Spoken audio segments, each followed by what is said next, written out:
kita berjumpa kembali dan semoga Anda sekalian saat ini dalam kondisi yang sangat sehat. Pada saat ini saya akan sharing mengenai kekuatan pengetahuan di dalam diri orang yang bijak itu membuat kehidupan menjadi berkelimpahan. Untuk menggambarkan ini saya ada sebuah cerita. Sebutlah namanya Ki Lanang, seorang karyawan yang sudah bekerja selama 20 tahun kepada seorang majikan yang baik hati. Ki Lanang memutuskan untuk resign dan dia mengatakan niatnya kepada sang majikan. Lalu sang majikan bertanya, "Engkau sudah bekerja kepadaku 20 tahun, silahkan pilih nasihat dari saya atau uang pensiun." Lalu sejenak Ki Lanang berpikir dan mengatakan, "Saya ingin nasihat dari Tuan." Lalu Tuan itu memberikan 3 nasihat. Nasihat yang pertama, janganlah kamu sekali-kali mengambil jalan pintas. Laluilah kehidupan ini tahap demi tahap dengan kesabaran dan ketekunan. Nasihat yang kedua, janganlah kamu menjadi orang yang serba ingin tahu, karena rasa serba ingin tahu bisa merenggut nyawa seseorang. Dan yang ketiga, janganlah sekali-kali mengambil keputusan di saat hatimu dikuasai emosi kemarahan. Lalu sang majikan memberikan uang jalan dan 3 kantong berisi roti dengan pesan, "Kantong ketiga ini silahkan dimakan bersama keluargamu saat sampai di rumah." Lalu Ki Lanang pamit. Saudara, di tengah perjalanan, Ki Lanang bingung mau melewati jalan mana. Lalu dia bertanya kepada orang di situ, jalan mana yang paling dekat dengan kampung halamannya. Si A menjawab, "Lewatlah jalan sempit ini." Dan si B mengatakan, "Lewatlah jalan yang lebar karena lebih aman." Tapi Ki Lanang memilih lewat jalan yang sempit. Dan di tengah perjalanan ada seseorang yang balik arah dengan mengatakan, "Di depan banyak perampok." Ki Lanang ingat akan nasihat pertama dari tuannya, lalu dia berbalik arah.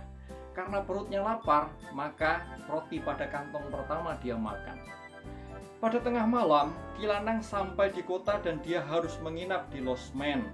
Pada waktu tengah malam, saudara, perutnya lapar dan dia makan roti pada kantong kedua. Tak lama kemudian dia mendengar seorang wanita nangis berteriak-teriak di luar penginapan. Hatinya ingin tahu apa yang sedang terjadi, tapi dia teringat akan nasihat kedua dari tuannya. Keesokan harinya, pengelola penginapan bercerita kalau tadi malam ada seorang wanita gila berteriak-teriak dan berhasil memancing keluar 1 tamu penginapan. Akhirnya 1 tamu ini harus dirawat di rumah sakit karena dihajar oleh wanita gila ini. Nah, lalu Ki Lanang, saudara, melanjutkan perjalanan.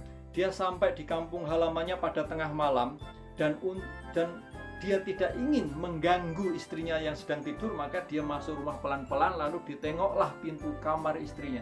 Betapa hatinya terkejut ketika dia melihat di samping istrinya ada seorang laki-laki tidur. Hatinya marah dan dia ingin membunuh laki-laki itu. Tetapi dia teringat nasihat dari sang majikan, nasihat yang ketiga. Dia duduk di luar di kursi teras luar.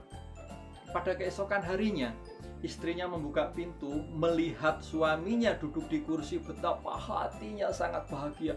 Dipeluknya suaminya, lalu dia memanggil, "Ki Jaka, Ki Jaka, lihatlah ayahmu sudah datang, sudah pulang."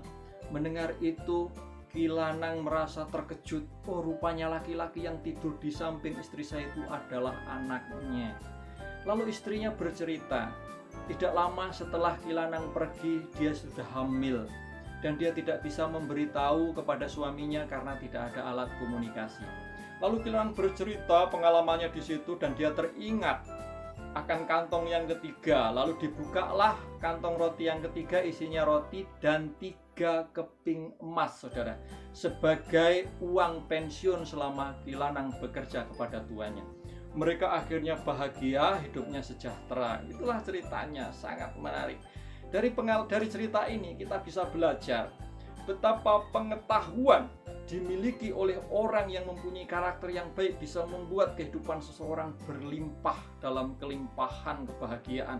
Maka marilah kita terus-menerus membangun pengetahuan kita dan melatih karakter kita, mental kita agar menjadi orang yang bijak.